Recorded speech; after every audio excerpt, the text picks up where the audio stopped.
80s. This period has a lot of fans because it's a period when today's middle-aged people grew up. Of course, I think YCT edits also have a very high share. You must have seen these visuals. An image used as a cover for synthpop and synthwave playlists. Or let's say you opened a song on YouTube to listen to chill music, they usually put such visuals in the videos you open. But this design didn't fall into somebody's lap. Yes, there is an extremely logical reason for this, which can only be found by research. I'll tell you about that too. But I want to tell it all chronologically, so be patient and watch the video to the end. First of all, when we think of the 80s, we think of bright colors, jackets with big shoulders, colorful sneakers, bouffant hair, Madonna, video games, and arcades, right? Why? Why are these symbols that define the 80s? For example, the style, look, and aesthetics of the 2000s are completely different. I've always wondered about that. In fact, to understand this, we need to look at the social structure, historical events, and social dynamics of the period. But before that, remember this, I'm going to focus a little bit on America, because after these years, in fact, America's cultural imperialism comes into play. All the styles we see are actually an image of life sold by capitalism. Don't forget this. It's not a very innocent thing. It's about what is shown to societies through the media and how societies are then influenced by this and produce a different culture of life. I'm starting to tell from the 1960s, the world's age of protest. There was resistance in many countries around the world. People were taken to the streets for change. For example, women were organizing protests around the world for equal rights, pay justice, and abortion. After that, the Vietnam War was one of the most important events of the 1960s. In many countries, especially in the United States, young people and activists opposed the war. Young people were taken to the streets not only against war but also against racism. Leaders like Martin Luther King, for example, were people who fought for racial equality and justice. These people gathered masses around them.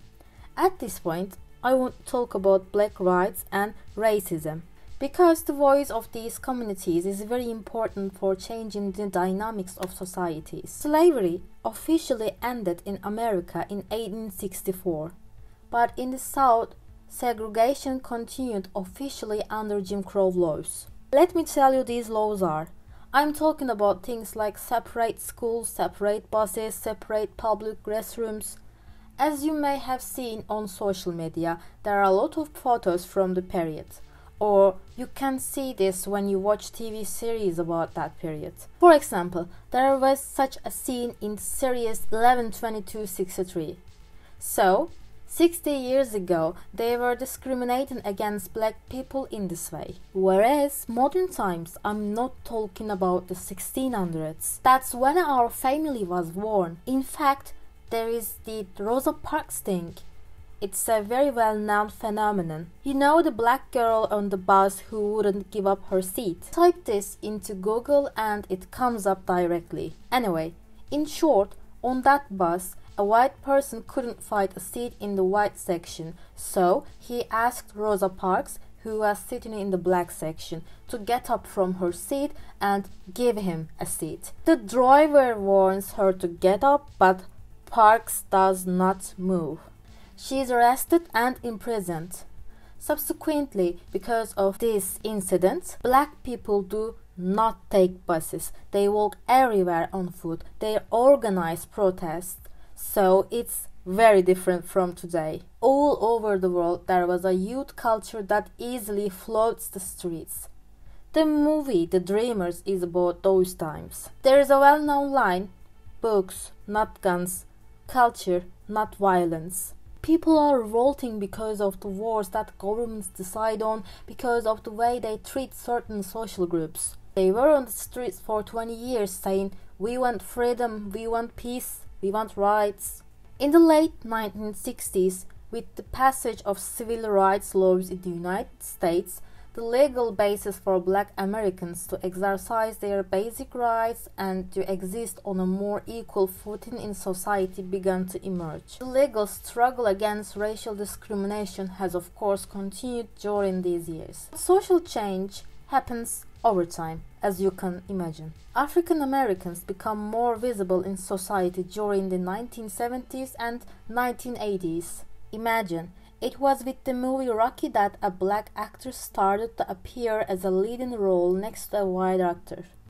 Before that, African Americans had their own movies, their own music. This music thing is also very important because the soul music that was popular among African Americans will turn into disco music in the 70s and into synth pop in the 80s. This music thing is also very important because the soul music that was popular among African Americans will turn into disco music in the 70s and into synth pop in the 80s. I'll explain this in a moment. When we look at the world in general, there is a humanity that has survived 2 wars in the recent period. There is an angry youth culture. The results of the civil society movements of the 60s and 70s will inevitably affect the 80s. For example, in the 70s, books were written on pregnancy, abortion, pregnancy depression. It was a period when feminism was on the rise. In other words, the roots of our current position as a social movement were laid in this period. Isn't it a pity when you think about it? I mean, existing in a society as a woman actually has a history of 50 years. It seems very dystopian to me. Anyway, I'm moving on. These books were very important for women to develop a feminist perspective on their own bodies.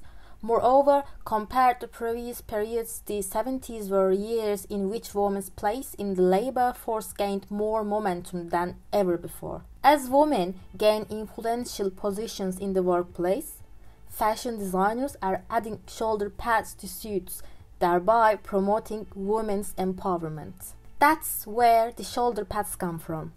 In fact, these developments are at some point influential on the social class called yuppie than or 15 years later.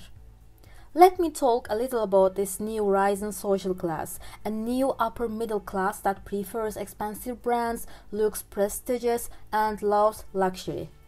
Of course, my information will not be limited to this because there is a movie that is serious criticism of this class, and that is American Psycho. The movie is a heavy criticism of American society about how empty and superficial this materialistic class working in the plazas, which is all about image, actually is. Keep that in mind. But of course there were hippies before the yuppies of the 80s. Hippies are actually the young generation who are unhappy with the state of the world and are looking for an escape. During these years, it was very common and very understandable to turn to music as a way to isolate oneself from the troubles of the time. Masses of people gathering empty lots, listening to music, getting high, chanting slogans. It's the main source of the philosophy, peace, love, drugs, rock and roll. Woodstock is not limited to let's just have fun, let's forget about everything mentality. Of course, it's very difficult to explain these things within certain limits. Just as we see some of the hippies as a group of people with a consciousness of counter movement, we can look at disco, which became popular in 70s in this way. For example, the 80s were very extreme, very colorful, very much. More is more. This expression means that what is striking, what is fancy, what is reasonable. It encompasses both the yuppies and the 80s aesthetic in general. The fact that this aesthetic chooses to be exaggerated contains within it anger at politicians. Also, at some point, people need to forget their problems. In some of the sources I have read, it said that exaggerated currents have the structure of forgetting existing problems, suppressing them, and at the same time developing an exaggerated strong defense mechanism against them. Actually, if you look at it, so is punk. This is a subculture that carries the expression counter-discourse. Also, all modes of existence, ways of living life, ways of being, carry within them an abstract manifesto. These manifestos, in crude and general terms, say, I exist. There is such a life around me.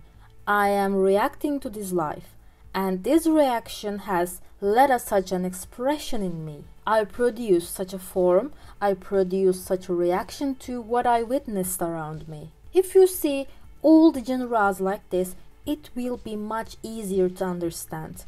Believe me, then you will not have to judge anything. Apart from that, the 80s is when the boomers became parents. I mean, the parents of Generation X. Generation X is the generation born between 1965 and 1980. Boomers were in their 30s. That's when they raised our family. And Generation X, the first generation to be introduced to television. And television molds society in such a way. Because Generation X is a generation that grew up with advertisements, TV series, movies, and video clips. It's the first generation to build its identity accordingly. Because this period of the 80s was the first period when everything was being shown and gained value as it was seen. And the 1980s are called the decade of privatization and the show-off decade. The golden age of television, the golden age of the music industry, because MTV was founded in 1981, and do you know what that means? It's a big revolution for the music world. Music videos are shown on television for the first time. Do you think humanity has ever seen such a vivid image of another life? Another factor is the development of computer technology and the emergence of computer games. In fact, computer graphics are a very big factor in fashion, having such crazy, vibrant colors. Imagine the youth of the 80s. They are constantly watching TV. There are sitcoms, movies, music videos, concert broadcasts. They stay out late socializing. They go to video arcades and immerse themselves in a whole new virtual world with amazing lights. They can see the faces of their favorite musicians on TV. In the old days, you had to go to the record store and buy albums, and they are not animated, they are just photos. There are also computers at home, so you can play video games at home. You can invite your friends over and play together. Imagine, Pac-Man came out in 1982. Asteroids came out in 1981. Of course, we all know them now. We played them on the computer when we were kids. But at that time, humanity was meeting this for the first time. It had never seen anything like it before. It was experiencing it for the first time. In fact, fantasy and science fiction cinema were very popular in the cinema of that period. You see this in the current narrative of the 80s. Stranger Things conveys the life of that period, for example. So the 80s was the era of science fiction, fantasy, and action. E.T., Terminator, Back to the Future came out in this period. So think of television as the social media of today and the internet of the 90s. But when I say that, it sounds like television was invented in the 80s, but it wasn't. Do you know that the process of technology until this stage was actually the telegraph? You may say, don't exaggerate. But if I say that television was invented in 1926 and that was the end of it, that would be a wrong statement. Because inventions are a bit gradual and cooperative. Nobody suddenly says, here it is, television, and pulls it out. In 1830, the telegraph, which converted messages into beeps and transmitted them to the other side via wires, is the origin of the business of transmitting images or sound to another place. Doesn't television also bring visions in front of you from another source? That's its origin. If the people who invented television didn't know this technology, how could they invent it? I'm telling you, it takes more and more. In 1876, Graham Bell discovers that the human voice can be transmitted through cables. But the real momentum began in 1884 when the German Paul Nipkow developed a technology that allowed images to be sent by wires through rotating discs. This is an early form of mechanical television. So, it's television, but it's mechanical, and then in the 1900s it becomes electronic with cathode ray tubes. Then in 1927, Scottish engineer John Logie Baird makes the first real television broadcast in England in front of 50 scientists. Of course, this man is not the only one exploring television technology. There are many engineers and electricians in the world. At the same time, people in different countries are experimenting for the better. For example, in Russia, there is a physicist named Boris Rosing. His assistant, Vladimir Zworykin, patented what he had learned and demonstrated it at a meeting of radio engineers. In the audience is David Sarnoff, one of the directors of the Radio Corporation of America. He says to himself, "Why can't television replace radio? It has incredible potential." He's hiring Zworykin. David Sarnoff's company had NBC as a subsidiary and began regular television broadcasts in 1939. For example, he broadcast the speeches of the U.S. President Roosevelt. So, to a large extent, he introduced television to the American public in 1939. Although there is the BBC in the UK and it started broadcasting in the 1936. For example, in Europe, in the 1930s, television was already being sold as an electronic item. Just imagine, 1936, Berlin Summer Olympics were watched in homes across Germany. Of course, prevalence is also very important. Think of this way. In the 1940s, there were only a few hundred televisions in America. Radio broadcasts were more dominant. For example, at that time, 80% of America had radio. By 1949, there were 1 million televisions in use in the country. Then, in the 1950s, the first color television went on sale, and by the 60s, it was a widely used device. In the 80s, it's also experiencing its golden age. There is television, music videos, arcades, and then there is the disco and the music culture of the period. This is actually an important factor affecting the spread of the period. Synthpop was the utmost popular music genre in the 80s. The electronic music technology we call synthesizers is even present in other genres. So the hit songs of the period have this sound in them. To get a better understanding of what I mean, search synth sound into YouTube and you'll see what I'm talking about, which is a default sound used in movie soundtracks and game soundtracks of that era. Even when I hear the word 80s, this sound plays in my head. When we look back at the past, it was already used so intensely that it has become synonymous. It's like when they do something about the 1920s, they always play jazz and blues. It's a stereotypical situation. And the reason why this is so is because of soul and funk, which are actually the music of Afro-American people. In the 60s, funk artists integrated the sounds of the synthesizer into funk sound. They combine characteristic funk rhythms and bass lines. Other music producers commercialize this synth sound and turn it into disco music. So disco takes the rhythms of funk, takes the harmonies, adds a hypnotical, repetitive dance beat and is played in discotheques for large groups to dance together. So this disco music in the 70s, the discotheques are actually based on the music of Afro-American people. Of course, in those years there was black resistance, so they were in a popular spot, they were on the agenda. This actually opens a key for people to explore and discover African American music.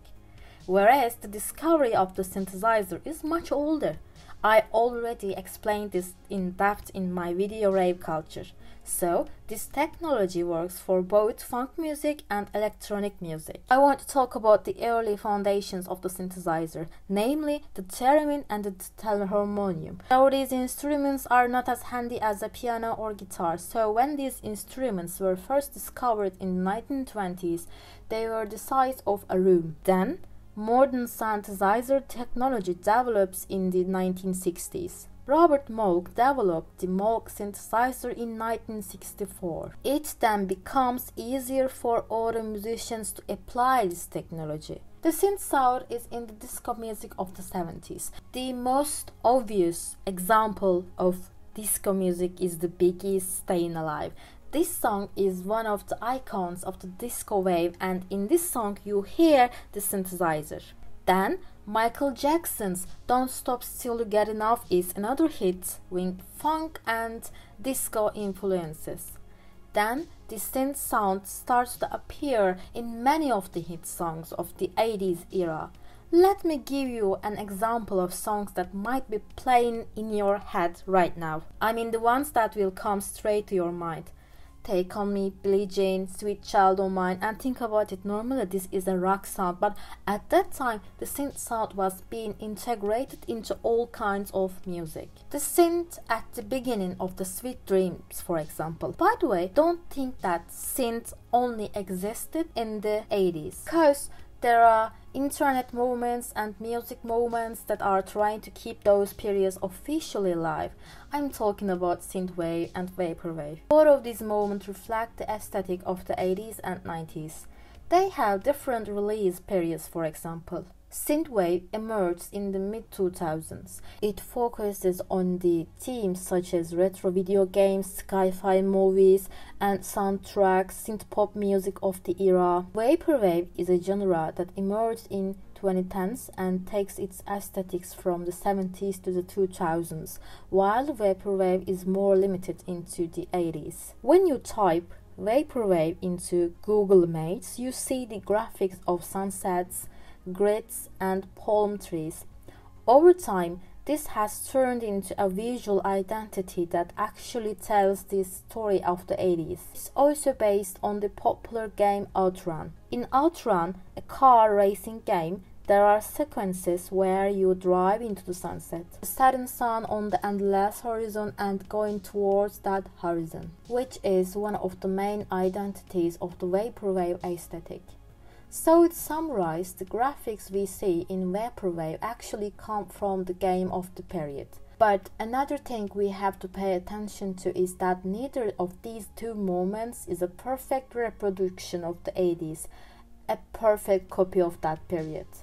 They reflect the altered state. Since most vaporwave artists were born into the late 19th and early 2000s, they have very romantic ideas without really knowing what life was like in the 80s. I'm actually included in this.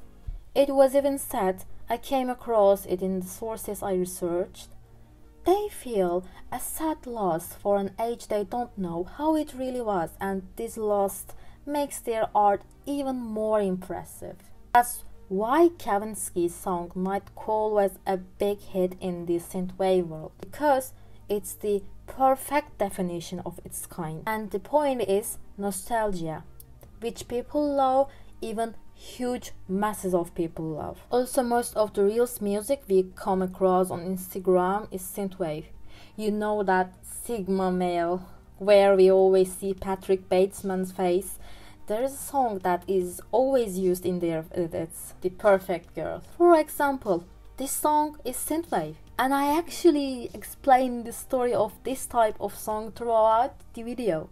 In other words, it's not a genre that music producers came up with all of a sudden.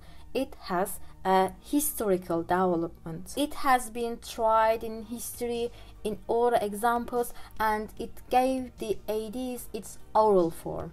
So, this music genre is actually one of today's trends. You just didn't know this story. I also listened to some bands like Molchat Doma, a Belarusian synth-pop dark wave band. Are any of you listening? If there is anyone, write in the comments. This band also includes synth sounds and post-punk influences. There are also synth sounds in the music of darkwave bands in general. Then there is She Passed Away, which is synth darkwave. I mean, things that are known, things that are in the public eye. I have put the synthwave and synthpop playlists on Spotify in the description section. When you listen to them and discover them for yourself, they will make more sense. And now I finished my painting. Here I used the hair fashion of the time, glasses, television shows, videotapes with the technology of the time. I also gave it VHS effect because I thought it would better reflect the period.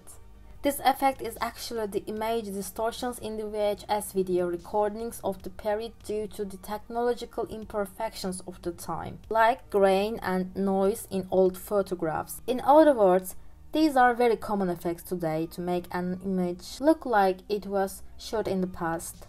So, what we are doing is imitating the flows of the period. I hope it was an enjoyable video for you. Don't forget to check the description because this time I've put a lot of sources and I've put videos that were actually made in 80s. There are period music, there are song lists. If you haven't subscribed to my channel yet, don't forget to press the subscribe button, and if you like the video, don't forget to press the like button. See you in the next video. Take care of yourselves.